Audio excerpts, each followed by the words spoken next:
Many of us feel a spiritual void, yearning for a deeper meaning. Do we really understand the teachings of Jesus? Did you know that at least 45 texts were removed or drastically altered in the Bible? These changes have hidden the true teachings of Jesus from us. Despite the significant distortions the modern Bible has undergone, it still carries fragments of the ancient secret doctrine. One of these manuscripts is the Gospel of Thomas, which was excluded from the Bible because it posed a challenge to ecclesiastical authority. It offers a different view of Jesus and his teachings, questions the official interpretation of the Christian message, and emphasizes the quest for inner knowledge and spiritual enlightenment. The Lost Gospel of Thomas is powerful because it is believed to contain the true words of Jesus, teaching how to harness the power of human emotions to perform miracles. Get ready to discover a completely new perspective on who Jesus really was and what he taught. As the early Christians spread the word of Jesus, his teachings were gradually modified and adapted to fit different cultures, beliefs, and power structures. The Council of Nicaea, convened by Emperor Constantine in 325 AD, played a significant role in this process by establishing the official canon of the Christian New Testament. At this meeting, texts considered apocryphal or heretical were deliberately excluded, including the Gospel of Thomas, one of the most enigmatic and controversial manuscripts in the history of early Christianity. Discovered in 1945 in Egypt as part of the Nag Hammadi Library, the Gospel of Thomas contains 114 sayings attributed to Jesus. Unlike the canonical Gospels, it does not follow a linear narrative or focus on the biography of Jesus, but presents a collection of esoteric and metaphorical teachings. Many of these sayings emphasize the importance of self-knowledge, inner enlightenment, and unity with the divine, central themes in the Gnostic tradition. The exclusion of the Gospel of Thomas and other similar texts reflects the tension between the Orthodox and Gnostic streams of early Christianity.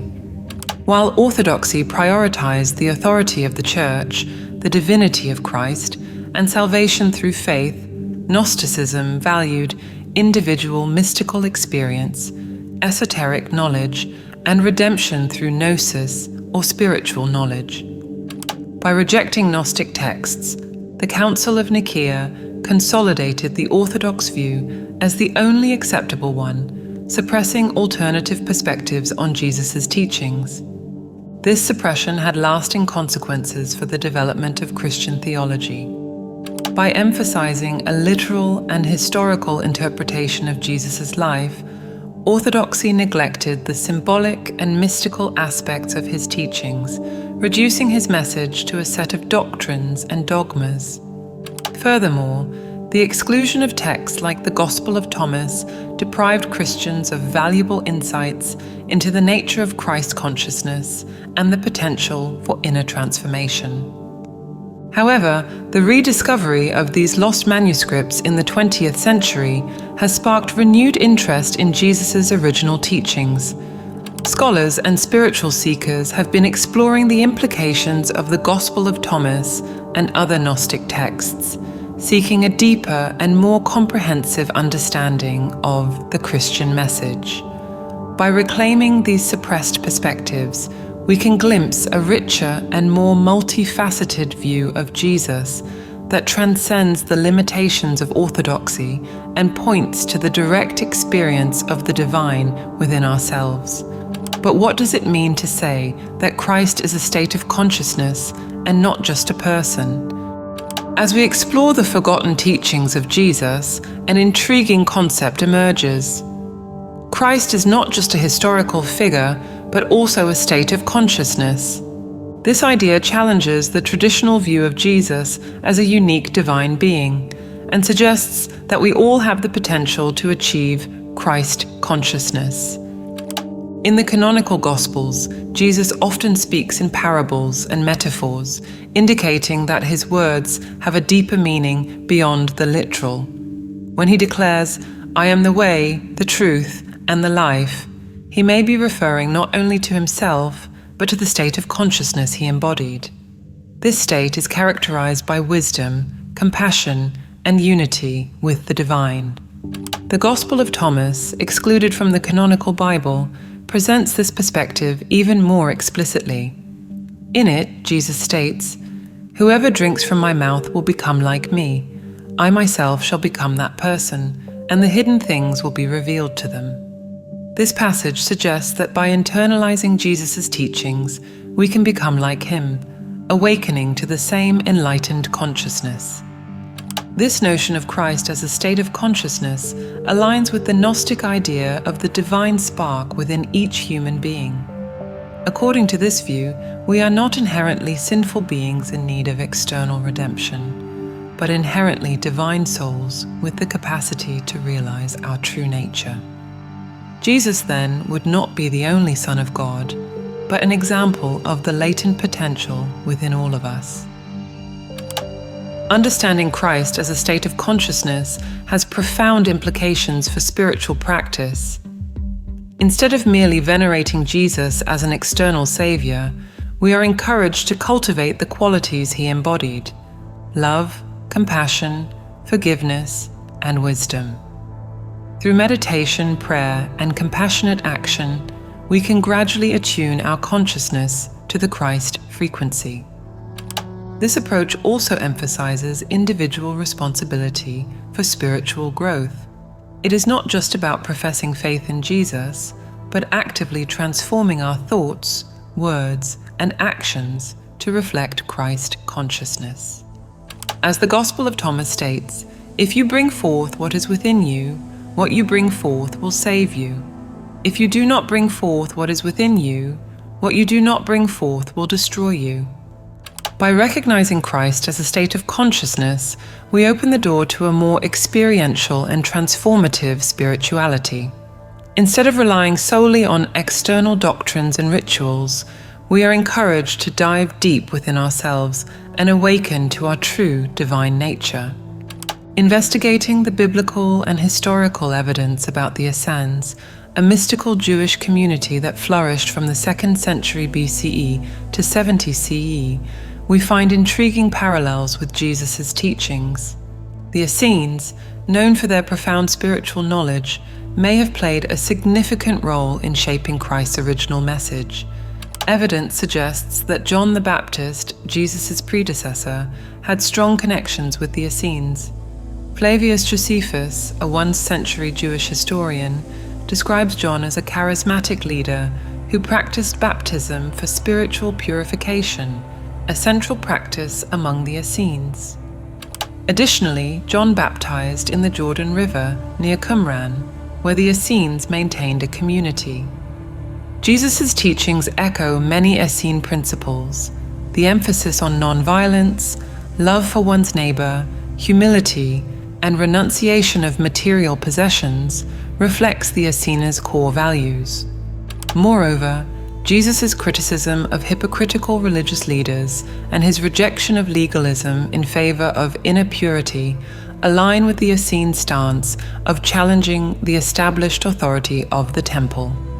The Dead Sea Scrolls, discovered in Qumran in 1947, provide additional evidence of the connection between the Essenes and early Christianity. These texts, which include copies of biblical books, commentaries, and sectarian works, show remarkable similarities to New Testament teachings. Concepts such as the coming of the Messiah, the dualism of light and darkness, and the importance of moral purity are recurring themes in both the Dead Sea Scrolls and the Gospels. Some scholars argue that Jesus may have been directly influenced by the Essenes or even been a member of the community. Although the evidence is not conclusive, it is plausible that Jesus was exposed to Essene ideas and practices during his ministry. His 40-day retreat in the desert, for example, may have been a period of initiation and learning with the Essenes. Considering the Essenes as custodians of profound spiritual wisdom, we can gain a new perspective on Jesus' message. His teachings, often seen as revolutionary or radical, may actually reflect an ancient Jewish mystical tradition preserved by the Essenes. This spiritual lineage emphasizes inner transformation, direct connection with the divine, and the manifestation of light and love in the world. However, the Essenes were not the only mystical influence on Jesus' teachings. Gnostic texts, such as the Gospel of Thomas, suggest that he was also in tune with powerful spiritual forces, such as the Archangel Michael and the Archangel Gabriel. In Judeo-Christian tradition, Michael is revered as the Prince of Angels, a celestial warrior who upholds justice and protects the faithful. He embodies the courage, strength, and determination needed to face the challenges of spiritual life. Gabriel, on the other hand, is the divine messenger, associated with compassion, healing, and revelation. He assists in communication between the Creator and humanity, delivering messages of hope and guidance. Through meditation, prayer, and conscious invocation, it is possible to attune to the energies of Michael and Gabriel. By calling for their presence and protection, we can open ourselves to receive their wisdom, love, and power. Guided visualizations, affirmations, and mantras can also be useful tools to strengthen this connection. Working with Archangel Michael, we can cultivate the courage to face our fears, overcome obstacles, and stand firm in our convictions. Archangel Gabriel, in turn, invites us to open our hearts and express compassion for both ourselves and others. His gentle presence reminds us to trust in divine providence and remain receptive to intuitive messages, enhancing our ability to communicate, empathize, and heal emotionally. Rediscovering the true identity of Jesus and the lost teachings of Christianity invites us to embark on a journey of questioning and spiritual exploration. This quest for truth is not limited to the blind acceptance of dogmas and doctrines, but requires a sincere and courageous investigation of the roots of our faith. By opening ourselves to new perspectives, such as the connection between Jesus and the Essenes, and the notion of Christ as a state of consciousness, we broaden our understanding of the divine and our own spiritual potential. This expansion of consciousness allows us to transcend the limitations of literal interpretations and embrace the timeless wisdom that permeates the authentic teachings of the Master. Moreover, this next video talks exactly about that. If this video made sense to you, write in the comments, "It made sense to me,"